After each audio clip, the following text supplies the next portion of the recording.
L'édito sport sur Europe 1. Bonjour Virginie Fulpin. Bonjour Dimitri, bonjour à tous. La semaine olympique et paralympique a lieu en ce moment en France. Les Jeux s'invitent dans les écoles. Le but, c'est d'initier les enfants à la pratique sportive. Alors, s'il y a bien un message qu'il faut retenir, c'est que le sport, c'est pour tout le monde.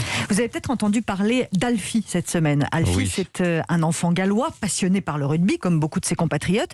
Il joue dans une équipe de jeunes, il adore ça. Et son père suit ses entraînements, ses matchs. Il poste parfois sur les réseaux des photos de son fils et de ses copains sur le terrain, parce qu'il a envie de partager le bonheur de son gosse. Et là, il a eu droit à des commentaires désobligeants, totalement déplacés, écrits pour faire mal. Non mais attends, il est trop gros pour jouer dans cette catégorie d'âge. Vu son embonpoint, il n'a pas l'air en bonne santé, pas la peine de jouer au rugby. Pardon, je sais bien que les réseaux servent parfois d'exutoire à deux courageux anonymes qui ont besoin de déverser leur haine sans risque, mais s'en prendre au physique d'un gamin et vouloir le détourner du sport parce qu'il n'aurait pas le corps qu'il faudrait.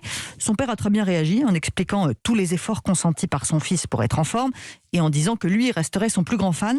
Et ce qui a été formidable après ça, c'est que des tas de grands joueurs, des clubs, des ligues, comme la Ligue nationale de rugby ici en France, des équipes nationales, comme les All Blacks, ont apporté leur soutien à Alfie, avec des joueurs qui ont raconté qu'ils avaient eux aussi eu droit à des remarques blessantes quand ils étaient petits.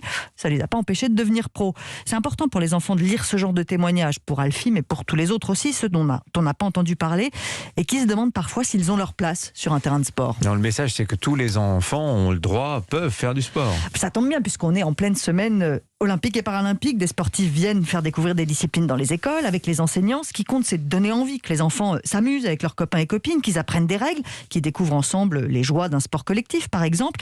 Et surtout que ces découvertes leur donnent l'habitude de bouger, avec l'objectif à terme de désamorcer cette bombe à retardement sanitaire que représente la sédentarité, parce qu'il est là le problème, que de plus en plus d'enfants souffrent de surpoids et de ses conséquences sur leur santé. C'est un des objectifs des futurs Jeux de Paris 2024, Tony Estanguet le dit, amener toute une génération vers le sport, sûrement pas la décourager de pratiquer. Alors j'ai envie de dire merci à tous ces acteurs du rugby qui ont pris le temps de bien redire que leur sport était ouvert à tous, leur sport et tous les sports. C'est vraiment pas juste donner bonne conscience à bon prix. Merci à vous Virginie Fulpin. 7h20.